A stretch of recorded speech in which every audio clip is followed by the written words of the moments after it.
NHL DFS FanDuel and DraftKings lineup advice for tonight, October 29th, looking at the main slate. I am Brian Jester, co-founder at Occupy Fantasy. What's up? Welcome. Going to do a quick 10-minute video or so using our Occupy model to take a look at the best plays for tonight's slate, look at goalies to target, some value plays, and then some high-level teams that are in good spots to score a ton of goals. If this is your first time, be sure to click that subscribe button below to get notified of our latest videos. And be sure to follow us on Twitter at Occupy Fantasy. Follow me at Brian Jester FF. So let's get started. Let's not waste any time. What you're looking at here is our Occupy model. If you're not familiar, it is our real-time player dashboard that updates live as betting odds change, as line changes and power play units are announced or changed, and as other metrics may change behind. Remember, 150 different metrics go into the Occupy Fantasy model. It spits out one easy to read number, our OF index for each position. And by combining that with betting market movements, we're able to get a very good sense of the top plays for tonight. What you're seeing here is our goalie dashboard. So let's start here. This is where I generally like to start. So again, this is the October 29th main slate, FanDuel and DraftKings, what we are looking at. Now, if you look tonight here, the top 5 or 6 goalies are pretty decent money line favorites. We have 3 in the top 5 that are minus 200 or greater. That gives them roughly a 66% chance of getting that all-important win bonus on FanDuel. Reminder that DraftKings has changed their scoring, and wins are not nearly as important as they used to be, not nearly as important as they are on FanDuel. Saves are a much more important metric to take a look at, but the Occupy model takes that into account as well. So if you're looking here, especially on FanDuel, Pekka Rinne, Tuukka Rask, Vasilevsky, all minus 200 or greater. Pretty decent projected ownership. Remember, this projected ownership is for tournaments, and while it may not be 100% accurate down to the 10th of a percent, the idea is to get a sense of, in general, ranking who guys are that are going to be highly and low owned. So if you look at the pricing, on most slates we'll find a goalie in the top 5 of our model that is priced below 8K on both DraftKings and FanDuel, but you see tonight all of our top options are in that 8K range or higher. Rask gets up to 9K over on FanDuel. So you're not going to be able to save too much in low-risk contests. Now, in high-risk contests, remember, we're playing for shot upside. We're not necessarily playing goalies with the highest win expectation. So you may, especially if you stack a line or a power play unit with the goalie, you may be dropping down a little bit. But in low-risk contests, which tonight looks like a very, very good low-risk night, you're going to be paying up a decent amount for goalies, which means we'll have to find some value skaters.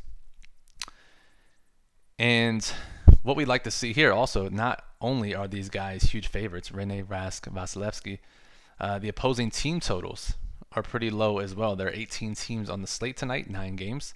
And you'll see the Blackhawks have the 16th highest team total, aka 2 from the bottom. The Sharks have the lowest team total, and the Rangers check in at number 15. No surprise that the other 2 guys in the top 5, Matthew Murray, Ben Bishop, are facing teams that are projected to score in the bottom 5 team totals of the slate. So first opinion, get one of these guys into your lineup. The model prefers Rinne. We'll see how this changes throughout the day. Remember, we're looking at this at 10 a.m. Eastern. A lot of line moves, both total moves and spread moves or money line moves. They make some big moves after the morning skate. So normally between 12 and 2 p.m. Eastern, we'll see some line moves start to trickle in. And as lines change in morning skate, as other injuries are released, this rankings in these order may change. So disclaimer, if you want the most updated information, especially before lock, make sure you have access to the Occupy model at occupyfantasy.com. All right, so we have our goalies. What about teams that are in good spots to score? Let's click our even strength stack dashboard. Ranks every even strength line on the slate. The power play stack dashboard does that as well, just for power plays. And if we look down, we'll see a couple teams in elite spots Boston's line one, no surprise with their studs, and you'll see their DraftKings and FanDuel price represents that. Especially if we're paying up at goalie tonight, it may be really difficult to get their entire first line into a lineup.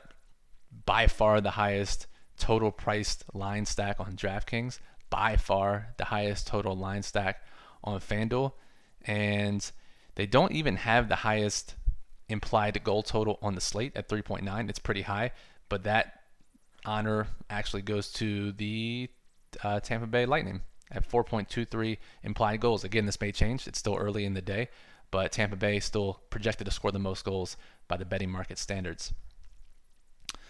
So what I would do here, I would try to get at least some mini stacks here from these teams, just because it's going to be really hard with paying up at goalie to fit in a full line stack in low risk contests. Now, high risk, again, not many people, because of this price, are going to be able to fit them in, so they may go a little lower owned because of that. So what sticks out to me, first and foremost, is Tampa Bay with their high total, line 2. We can get them relatively affordably priced on both sites, and we can definitely get a couple of these skaters into our lineups. But what also stands out to me is Pittsburgh's line 2. 7th highest line stack of the slate. There's 54 stacks, 54 line stacks tonight. But Pittsburgh 7th overall, 3.88 game total or implied team total, pretty high. Already some positive line movement, plus 0.11 goals. But look at this. Look at the total cost of their line. 14.9 on DraftKings, 14.1 on FanDuel. This is a line we can fully stack in our low risk lineups. And if you look, we'll see why.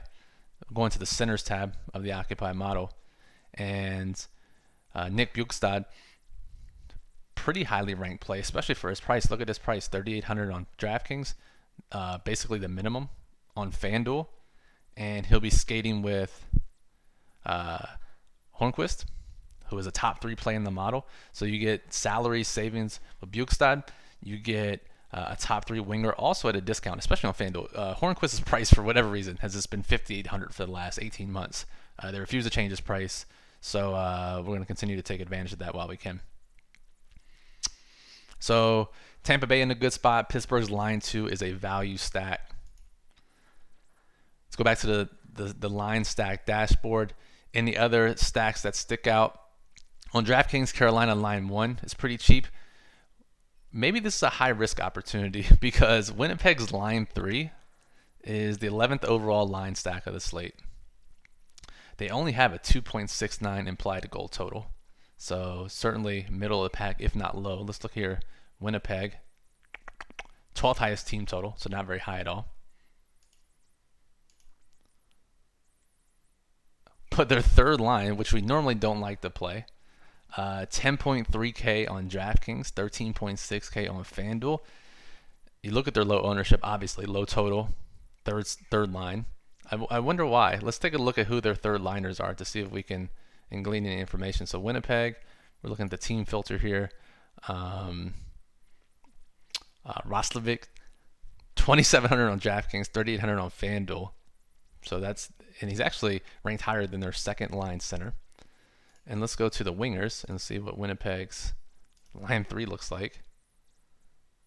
Perreault, Kopp, none of these guys are that particularly highly ranked. This may be a case where we hashtag trust the model, because you can certainly use these guys, fully stack Boston, fit these guys in behind them. But again, because of the low total, because they are a third line unit, definitely a high risk approach. All right, we're coming up here on the 10-minute mark, and if you are watching this and you have questions about tonight's slate, hop in the comments below. We'll jump back in and answer them anytime before the 7 o'clock lock if you have questions or specific comments about the model or about tonight's slate or lineup construction in general. Let's take a look and see if there's any value plays that stick out that can help us fit in, any island plays that can help us fit in some of these higher price guys, especially in low risk contests. We've already talked about in the centers tab, we talked about Bjugstad at 3K on FanDuel, 3,800 on DraftKings. He sticks out as the biggest value play. And if you look, let's see here, let's go to wingers. We'll see Nylander, who again is still super cheap. Toronto has the number one, if we go back to it, the number 2 overall line, and they're much more affordable than Boston. Austin Matthews on line 1, playing with Nylander, playing with Andreas Johnson. They may be the full stack you go towards because 3.53 goal total, 5th highest on the slate for Toronto. So still a team that's in a good spot. So we have Nylander, Jake DeBrusk for Boston. Boston with the number 2 team total. He's pretty cheap. Granlund for the Predators. Predators have the 4th highest implied team total as of 10:15 Eastern today. And they have some cheaper guys that you can certainly fit in. You can stack them up with Pekka Rinne, our highest projected goalie tonight. See if there's any more if we go down. Craig Smith, another one. He's a 3rd liner, though. More high-risk option. Toronto, again, remember a lot of times in low-risk contests, you want to get first liners, second liners, first unit power play guys from high projected team total teams. In high-risk contests, this mostly holds true on smaller slates, but it can happen on larger slates as well. Dropping down to that second or even third line, you'll get a huge price savings, but still have access to those high totals for skaters. And final minute, let's look at defensemen. Any value defensemen stick out? Justin Schultz, remember Pittsburgh. We have Bjugstad, who's super cheap. They have the 3rd highest team total. Justin Schultz rates as the top 5 defenseman in our model, despite being priced at $4,100 on DraftKings, $4,200 on FanDuel. Jake Muzzin, another cheap defense option for a high team total. So I think we've highlighted some great spots tonight. So Rinne, Rask, Vasilevsky, and Murray and Bishop to an extent for goalies that are in high floor spots. Should see a decent amount of shots, should have a good chance of picking up the W. And then, of course, in our line stack dashboard, Boston, Toronto, Pittsburgh, Tampa Bay offers high projected goal totals and rank pretty highly, and especially Pittsburgh's line 2, which offers some major price savings given their implied total. So to me, it looks mostly like a low risk night. If we were writing a daily plug today, it would say place most of your allocation in low risk. Now I know some of you may have a monster ticket tonight on FanDuel, $333 entry. If you've won a ticket to that, congratulations. 9-game slate, a little difficult, but only a 334 person field. Look to get a little creative. We don't imagine ownership will be too concentrated in any one spot given the amount of teams on the slate. So go with what fits best. Stack as many skaters as you can. Try to get a 4x4 stack, perhaps a goalie and skater stack as well. All right, that'll do it for today. I hope you liked this video. Please comment and let us know if we can improve this in any way. If you like the video, definitely let us know. Click that like button so we know we're going to try to do these more often. This is just a first look at the NHL slate for tonight. Remember, the Occupy model can and will change throughout the day as betting odds and injuries and line changes are announced. So be sure to check occupyfantasy.com. Become a member to get access to the model. Memberships as low as $2 per week. You can follow me at Brian Jester FF. Follow us on Twitter at Occupy Fantasy. And again, any questions at all about tonight's slate or hockey strategy in general, leave a comment below. Or also check out our NHL high-level strategy overview video. It's on YouTube. Check out our channel. It talks about how to use the model. It talks about how to construct lineups for different types of contests. All right, that'll do it. Again, I'm Brian. Thanks for listening, and we'll see you soon.